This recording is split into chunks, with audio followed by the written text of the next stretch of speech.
विद्यार्थियों नमस्कार। हमने पिछले वीडियो में भारत में सरकार के 3 अंगों का विस्तार से अध्ययन किया था। तीनों अंगों में प्रथम जो अंग था वो विधायिका, दूसरा कार्यपालिका और तीसरा न्यायपालिका था। आज हम इन तीनों अंगों को अलग अलग करके इनका अध्ययन करेंगे। तो सर्वप्रथम आता है विधायिका।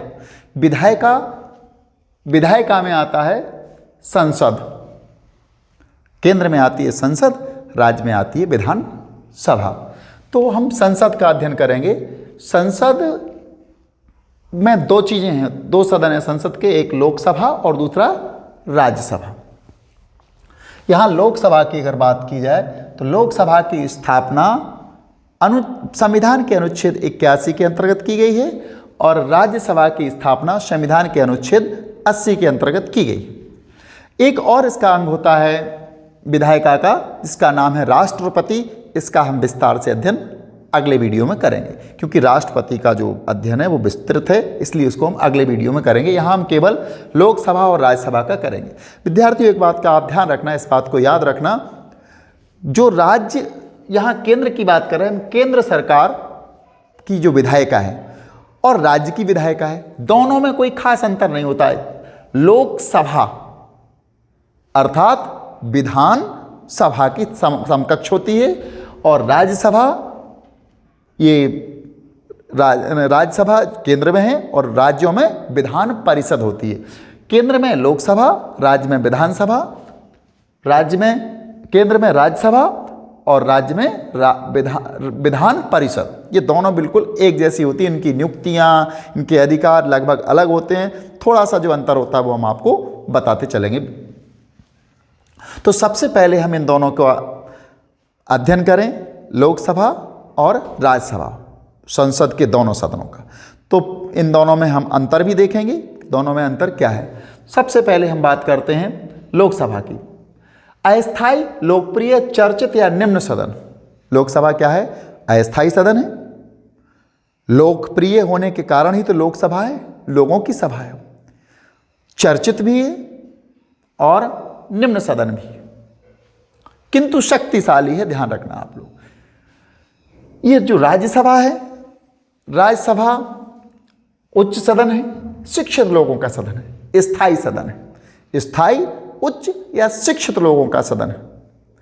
यहाँ निर्वाचन प्रणाली की यदि बात की जाए तो लोकसभा प्रत्यक्ष निर्वाचन प्रणाली द्वारा निर्वाचन होता है लोकसभा का। लोकसभा के जितने भी सदस्य होते हैं, इनका निर्वाचन भारत के मतदाताओं के द्वारा सीधे प्रत्यक्ष मतदान प्रणाली के आधार पर किया जाता है, जबकि राज्यसभा के मतदान की जो प्रणाली है वो अप्रत्यक्ष होती है।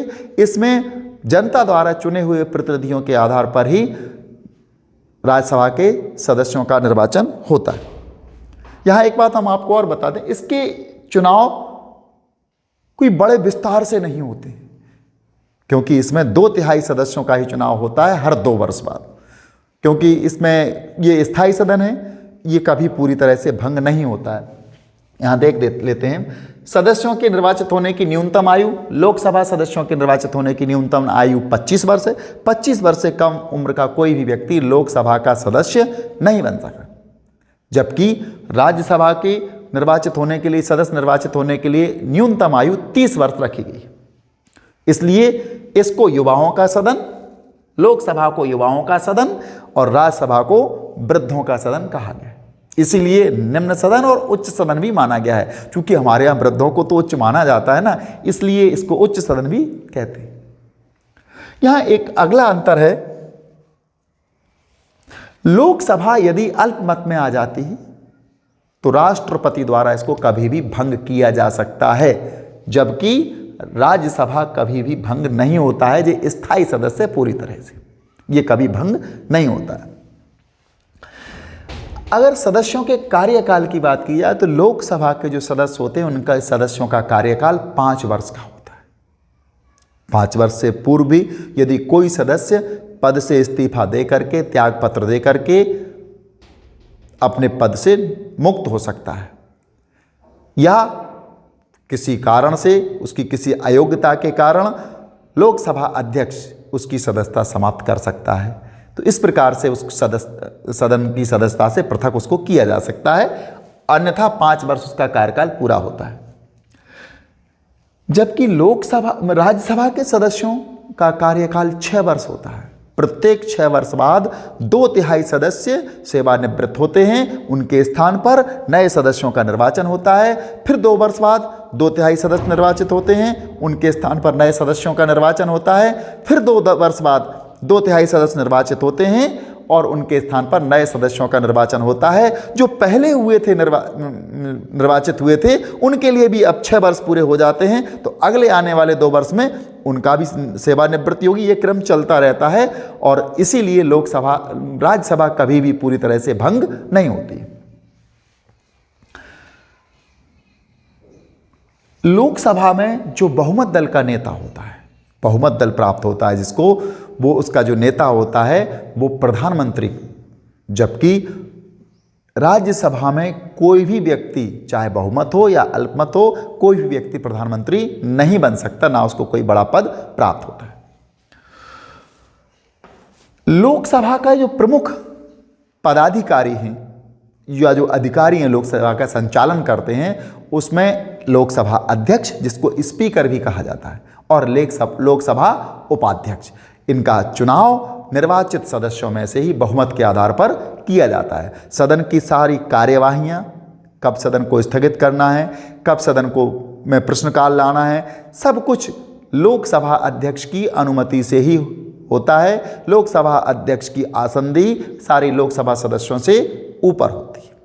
चाहे लोकसभा में प्रधानमंत्री ही क्यों जवाब देने ना आए, लेकिन लोकसभा में सर्वोच्च स्थान लोकसभा अध्यक्ष का ही होता है। लोकसभा में प्रधानमंत्री को भी खड़े होकर के लोकसभा अध्यक्ष के समक्ष उत्तर देने होते हैं, क्योंकि लोकसभा एक उत्तरदायी सदन है, वो जनता के प्रति उत्तरदायी है।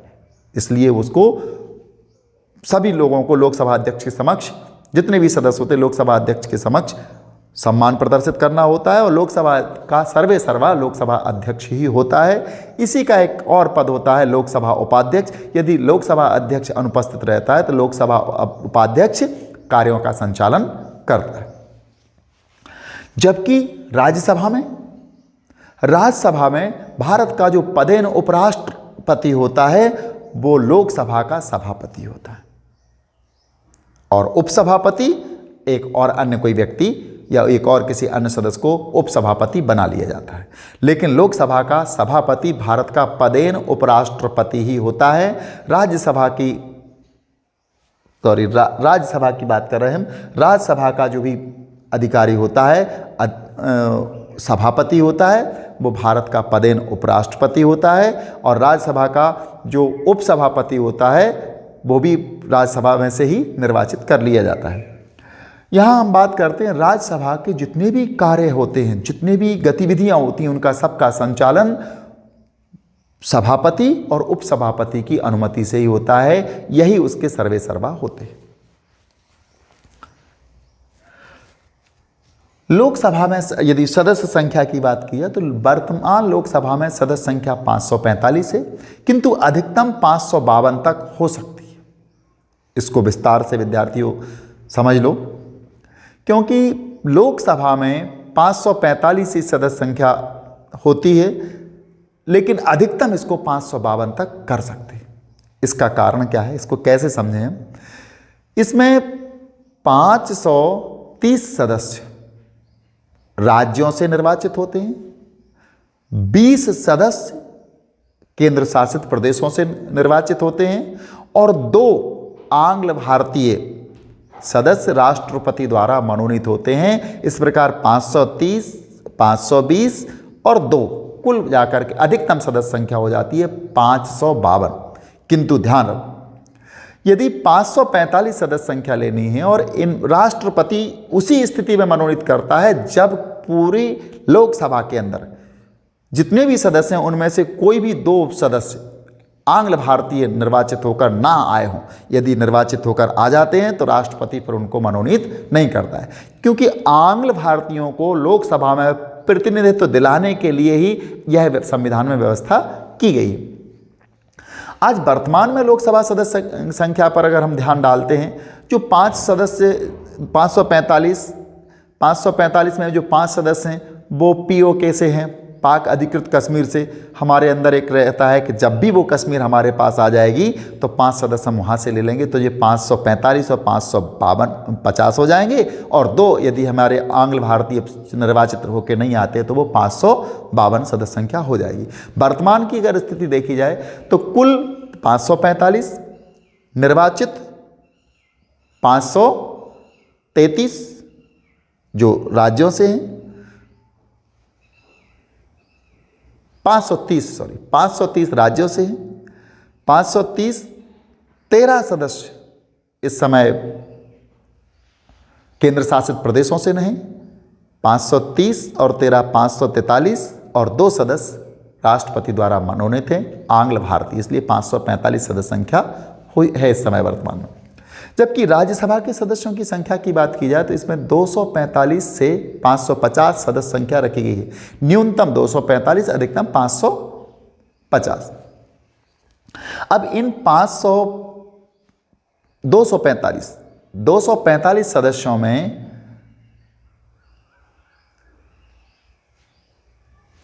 ये जो 245 सदस्य हैं ना, इनमें 233 सदस्य विभिन्न राज्य और केंद्र शासित प्रदेशों से निर्वाचित होकर के आते हैं। शेष 12 सदस्य 233 और 12 सदस्य राष्ट्रपति द्वारा मनोनीत होते हैं, जो विभिन्न क्षेत्रों में जैसे कला है, विज्ञान है, खेल है, या राष्ट्रपति को लगता है कि अन्य किसी व्यक्ति को जो विशिष्ट कार्य करता है, अच्छा कार्य करता है, उसको राज्यसभा की सदस्यता से सम्मानित किया जाना चाहिए, तो इस प्रकार से उसको भी राष्ट्रपति द्वारा मनोनीत कर लिया जाता है। तो राष्ट्रपति द्वारा मनोनीत 12 सदस्य, निर्वाचित होते हैं 233, कुल मिलाकर के 245 सदस्य वर्तमान की राज्यसभा में हैं। आपने नाम सुना हो सचिन तेंदुलकर, जो भारत के एक महान क्रिकेटर हैं, महान खिलाड़ी हैं। उन्होंने कभी कोई निर्वाचन नहीं लड़ा, ना कभी वो निर्वाचन में भाग लिए, लेकिन राष्ट्रपति द्वारा उनको सम्मानित करने के उद्देश्य से राष्ट्रपति द्वारा उनको राज्यसभा का सदस्य मनोनीत कर लिया गया था। तो सचिन तेंदुलकर जी राज्यसभा सदस्य भी रह चुके हैं। इसी प्रकार अन्य कुछ फिल्मी हस्तियां होती हैं, कुछ और वैज्ञानिक होते हैं, उन सब लोगों में से राष्ट्रपति किसी को भी नामित कर सकता है, मनोनीत कर सकता है, और इस प्रकार से वो राज्यसभा का सदस्य बन जाता है। आज हमने ये देखा दोनों में हमने एक अंतर जाना है। लोकसभा अस्थायी सदन, राज्यसभा स्थायी सदन। लोकसभा में प्रत्यक्ष निर्वाचन प्रणाली, राज्यसभा में अप्रत्यक्ष निर्वाचन प्रणाली। लोकसभा निम्न सदन, राज्यसभा उच्च सदन। लेकिन ध्यान रखना, शक्तिशाली लोकसभा होती है क्योंकि यहाँ जनता के द्वारा चुने हुए प्रतिनिधि होते हैं और इनकी संख्या भी अधिक होती है। ये सारी चीज़ें हमने आज देखी। हम इस बात से को भली भांति जानते हैं कि इन दोनों चीज़ों को आप अच्छी तरह से अध्ययन कर लोगे तो निश्चित रूप से आने वाले समय में, आने वाली परीक्षाओं में आप अच्छे से अच्छे अंक प्राप्त कर पाओगे। अगले वीडियो में हम आपको राष्ट्रपति और उसकी शक्तियाँ, उसकी नियुक्ति, उसकी निर्योग्यताएँ, साथ ही साथ यहाँ एक लोकसभा अध्यक्ष की शक्तियाँ, उसकी निर्योग्यताएँ, ये भी हम पढ़ेंगे। हमको एक चीज़ और देखनी है यहाँ पर, यहाँ भी अब देख ले जल्दी से। लोकसभा, यहाँ इसको लिख ले अपन विधान सभा, ये राज्य के लिए हो गई और ये है केंद्र के लिए। केंद्र के लिए लोकसभा, राज्य के लिए विधानसभा। सब कुछ ऐसा ही है, सब कुछ ऐसे ही है, सारे पॉइंट ऐसे चल रहे। इसमें सदस्यों की न्यूनतम आयु 25 वर्ष है, अल्पमत में आने पर भंग हो जाती है, सदस्यों का कार्यकाल 5 वर्ष है, इससे पूर्व त्याग पत्र दे सकते हैं। लोकसभा के बहुमत दल के नेता को प्रधानमंत्री कहते हैं और राज्यसभा के को मुख्यमंत्री। विधानसभा का जो मुख्य प्रमुख होता है वो कौन होता है? मुख्यमंत्री होता है। यहाँ प्रमुख पद लोकसभा अध्यक्ष होता है और उपाध्यक्ष होता है। यहाँ पर विधानसभा अध्यक्ष और विधानसभा उपाध्यक्ष होते हैं। यहाँ लोकसभा के में सदस्य संख्या राज्यों के हिसाब से, यहाँ लोकसभा में वो राज्यों के हिसाब से जितना बड़ा राज्य उतनी ज़्यादा विधानसभा में सदस्य संख्या। यहाँ देखें, यहाँ राज्यसभा लिखा है, ये केंद्र के लिए हो गया, जबकि विधान राज्य के लिए होगा विधान परिषद।